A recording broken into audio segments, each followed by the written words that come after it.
Tapi gue tuh sempet kayak ngobrol sama dia, gue nanya, ini sebenarnya menarik gak sih ini kamera? Tapi gue sih lihat nggak sewah itu juga ya, dibandingkan produk-produk DJI dan Insta360.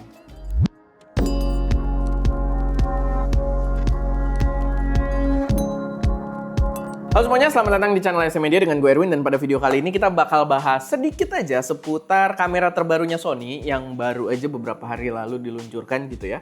Itu adalah A7R6 atau A7R6, dimana kamera ini punya upgrade yang sebenarnya cukup luar biasa ya. Sebenarnya mantep banget gitu, dimana speknya bener-bener dimentokin banget dibandingkan generasi sebelumnya. Ada sedikit kayak shifting dari segi purpose gitu yang nanti kita akan bahas lebih lanjut.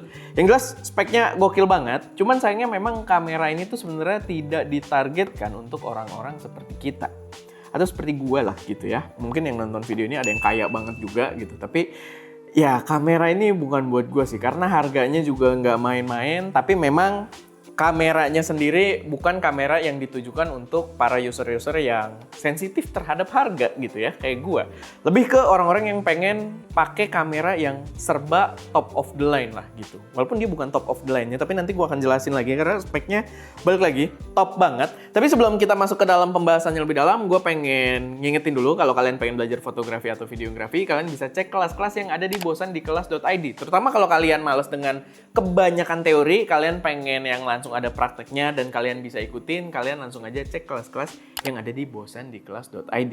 Karena dia juga ada berbagai basics kalau kalian pengguna dari brand-brand tertentu, kayak dari Sony, Canon, dan juga Fujifilm, itu ada kelas-kelas basicnya. Dan ada kelas yang langsung fokus ke skill fotografi yang bisa dipakai di dunia kerja juga gitu. Jadi kalian langsung cek aja, siapa tahu ada yang cocok, dan mumpung harganya juga masih murah banget. Gue kasih card juga di situ biar gampang buat ngaksesnya. Nah, balik lagi ke pembahasan kameranya sendiri. Dia di sini upgrade dari segi pertama resolusinya dulu, dia upgrade ke 66 megapiksel. Sebenarnya 66,8 dan di luar tuh banyak yang buletin ke 67 dan kait-kaitin dengan ya pokoknya komennya orang-orang 67 gitu kan, yang di luar yang gue sendiri nggak ngerti, dan kayaknya di Indonesia nggak masuk juga mungkin tren 67 tersebut. Tapi ya itu dia ke 67 megapiksel dan dia sekarang fully stack sensor. Itu yang gue nggak duga sih. Gue sih yakin kalau dia bakal naikin resolusi karena memang A7R itu fokus ke resolution, selalu nambah gitu kan, resolusinya naik terus, bener-bener fokus di ketajaman. Tapi gue nggak kira kalau dia bakal stack sensor.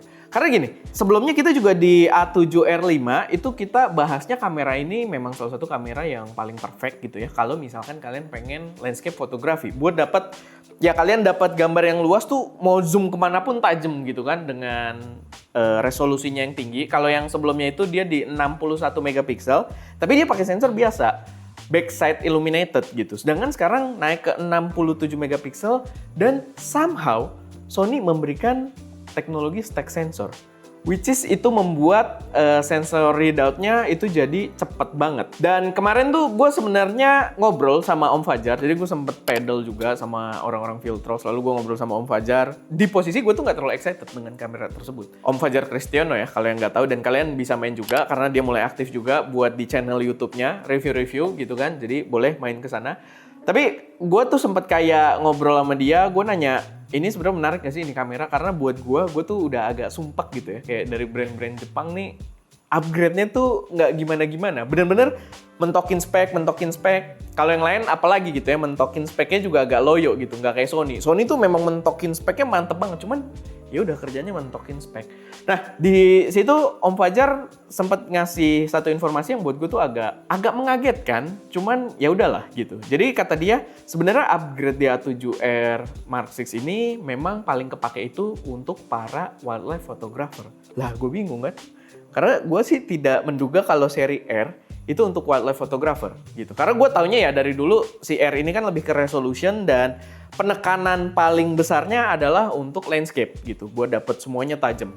Tapi jadi masuk akal karena kalau kita lihat ya, kelebihannya pertama resolusi tertinggi 66 megapiksel atau 67 megapiksel dan kecepatan tinggi itu membuatnya jadi kamera yang sangat perfect untuk wildlife photography gitu. Dan kalau yang gue lihat memang dari Sony-nya sendiri juga cukup mengedepankan itu, karena kita bisa lihat di kreator-kreator di luar sana yang udah pegang kayak Manny Ortiz gitu ya, yang biasanya bergelut foto model banget, tiba-tiba di pembahasan A7R6 ini dia ada satu segmen tuh pembahasan wildlife photography gitu untuk penggunaan wildlife ya, foto dan video juga gitu. Dan menurut gua oke, kayaknya masuk akal, dan perpaduan high resolution dengan high speed gue rasa memang paling kepake gitu untuk wildlife photography. Karena pertama, kalau misalkan jauh, kita bisa dapat detail, kita cropping dengan resolusi tingginya. Dan ya kalau ngomongin kecepatan, udah no question lah gitu. Untuk wildlife photography yang serba tak terduga, itu bakal kepake banget. Belum lagi di sini juga pastinya udah ada press shutter gitu ya. Tapi menurut gue press shutter harusnya udah di kamera-kamera modern sekarang udah ada lah. Tapi di sini ya ada, dan buffernya kayaknya cukup besar. Jadi ya oke, mungkin Sony sekarang mengarahkan A7R ini untuk ke wildlife photography. Nah, salah satu fitur yang menurut Om Fajar itu mendukung arah tersebut ke wildlife photography adalah dia tuh ada yang namanya dual gain output, kalau nggak salah. Bentar, gue baca dulu. Gimana ya gue itu?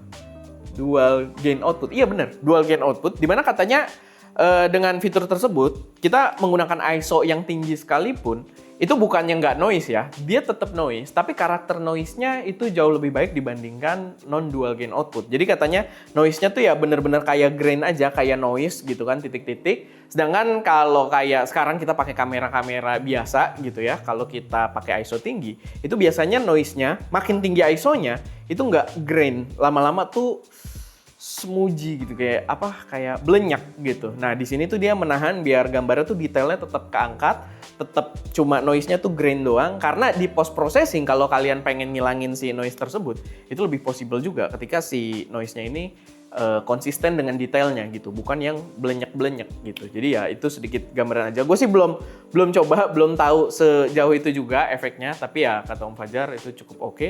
Dan ya gue percaya aja sih kalau dia gitu ya. Karena gue kalau ngobrol sama dia, walaupun dia juga dulu ambasadornya Sony, selalu netral gitu. Nggak kayak, udah kita lanjut aja ke pembahasan yang lain. Lalu selanjutnya yang juga jadi improvement besar dan didemokan banget di proses launchingnya gitu ya, itu adalah soal improvement autofocus.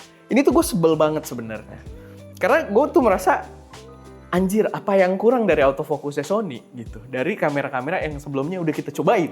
Udah bagus banget, bukan one of the best. Menurut gua autofocusnya Sony itu the best gitu. Dari semua brand-brand lain, diikuti dengan Canon dengan dual pixel autofocusnya gitu kan. Dan udah cakep, tapi di sini dia ya udah improvement dengan AI recognition bla bla bla bla. Gua tidak setahu itu dia bakal sebagus apa, tapi dari yang gua rasain selama ini udah sangat cukup.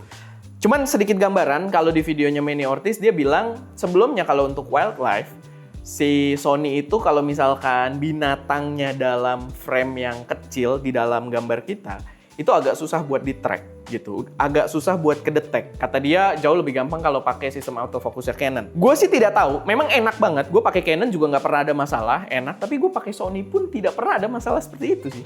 Gue pakai Sony pun ya so far autofocusnya mendeteksi entah itu burung atau serangga dan lain sebagainya tuh kenceng banget gitu. Jadi gue nggak tahu poin improvement autofocusnya ini tuh sejauh apa. Gue justru mengalami yang problem yang gue rasain ya waktu gue coba untuk birding, waktu gue coba untuk wildlife, itu yang biasanya agak problem tuh Nikon. Waktu gue cobain Z6 Mark III pertama-tama waktu kita buat birding gitu ya, itu kalau burungnya kecil di dalam frame kita dan banyak ranting-ranting berseberangan, nah itu susah tuh. Tapi gue sebenarnya tidak merasakan itu di Sony, di Canon sih. Emang dua-duanya udah perfect aja gitu. Tapi ya balik lagi di sini Sony bilang improvement autofocus, which is ya udahlah, sebenarnya dia nggak bilang ada improvement aja, gue udah tahu lah fokusnya udah pasti bagus. Jadi ya itu agak aneh sih buat jadi bahan dia ini. Cuma nggak tahu mungkin dia ada algoritma baru atau gimana. Tapi balik lagi ya, karena gue bukan praktisi juga di wildlife photography, mungkin kalau kalian yang praktisi bisa berasa banget.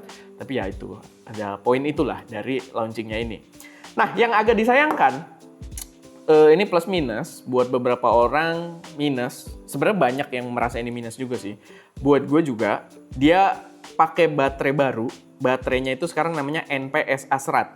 Dan itu agak berat. Balik lagi ini sih menguatkan statement-statement gue di awal ya. Kalau kamera ini tuh buat orang kaya doang, orang kebanyakan duit gitu ya. Orang yang udah nggak mikirin harga. Karena kalian jadi harus invest baterai cadangan baru. Which is third party-nya juga sekarang gue yakin belum ada. Masih harus beli ori-nya doang.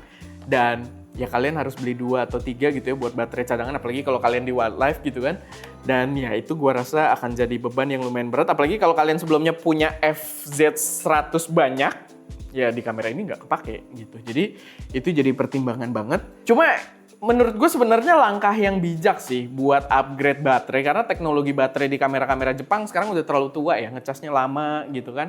Dan ya yang bagus yang ori-ori doang sebenarnya ya itu bagus sih karena ori juga. Cuman maksud gue dari segi kapasitas memang bisa di-upgrade rata-rata dari beberapa kamera, dan dari segi pengecasan. Di sini sih katanya DNP-SA 100 ini dia pengecasannya bisa lebih cepat dibandingkan FZ 100. Tapi gue sih lihat nggak sewah itu juga ya dibandingkan produk-produk DJI dan Insta360. Kalau ngecas gitu ya, entah drone-nya, entah DJI Pocket, apalagi DJI Pocket gue itu dari 0 ke 100%, itu kayaknya nggak ada sejam deh. Gue bener-bener kayak, oke, mau syuting tapi baterainya habis, ada beberapa kali, ya cas dulu aja. Dan dia casnya tuh fast charging sama kayak HP, dan ya gue cuma nyekrip bentar apa segala macem. Ih lah, udah penuh gitu. Jadi itu yang belum gue rasakan di kamera-kamera Jepang. Sebenarnya bagus, ada baterai baru gitu. Cuman gue sih merasa improvementnya nggak gimana-gimana, justru lebih banyak minusnya yang menurut gue gitu ya. Jadi harus invest lagi. Kalau memang gue invest lagi tapi baterainya bisa fast charging ya tadi cepet gitu ya. Mungkin kayak 20 menit penuh, dari 20% deh, dari 20% ke 100%, 20 menit penuh atau 30 menit penuh gitu. Menurut gue worth it, nggak masalah. Cuman di sini sih gue tidak melihat seperti itu gitu. Jadi ya itu mungkin bisa jadi masukan ke depannya untuk semua brand Jepang ya, nggak cuma Sony doang. Tapi ya itu kalian perlu pahami kalau dia ada baterai baru. Dan ya itu sih yang buat gua agak gatel di kamera ini. Balik lagi, spek cuma serba dimentokin pol, tapi tidak ada hal baru lagi. Ini sama kayak yang gue mention di videonya Canon R6V juga kemarin. Belum ada inovasi yang gimana-gimana. Maksud gue gini, gue kasih konteks sedikit. Waktu A7R5, A7R Mark V, itu gue lumayan excited karena dia membawa layar yang pertama kali, layarnya Sony tuh bisa flip style, tapi bisa articulating juga gitu screen-nya. Dan tipis gitu, nggak ketebelan. Jadi dia tipis tapi wah kita mau flip, mau articulating bebas dah. Jadi udah hilang perdebatan tersebut gitu kan. Gue excited karena teknologi tersebut kemungkinan bisa dibawa juga ke lini bawahnya. Dan memang dibawa ke A75 dibawa gitu. Di A75 keluar juga layar tersebut. Cuman kalau di sini gue sih nggak lihat inovasi baru yang mungkin akan berguna juga di update-update kedepannya di seri-seri yang lebih bawah ya. Karena di sini upgrade paling gedenya adalah di sensor 66 megapiksel gitu kan, stack sensor, which is gue nggak yakin akan dibawa ke lini yang lain gitu ya, yang lebih budget.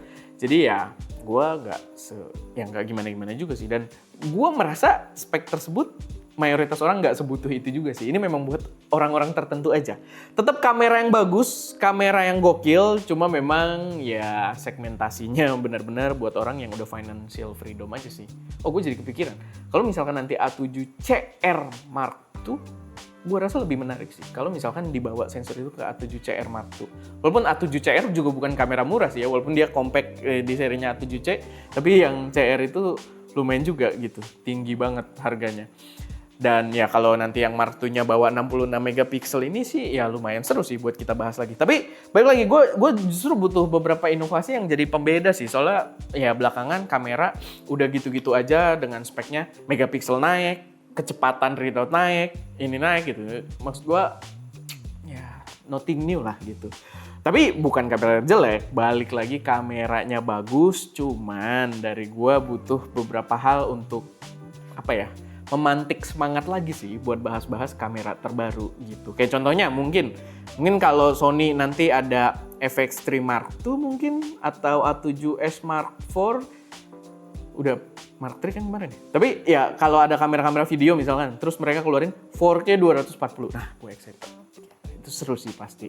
Karena dengan sensor yang proper, 4K 240 akhirnya keluar. Karena sekarang ya gue akan mention lagi brand kamera China kayak DJI, di pocketnya aja udah ada 4K 240 gitu. Ayolah, Jepang harusnya menurut gue capable buat nyusul.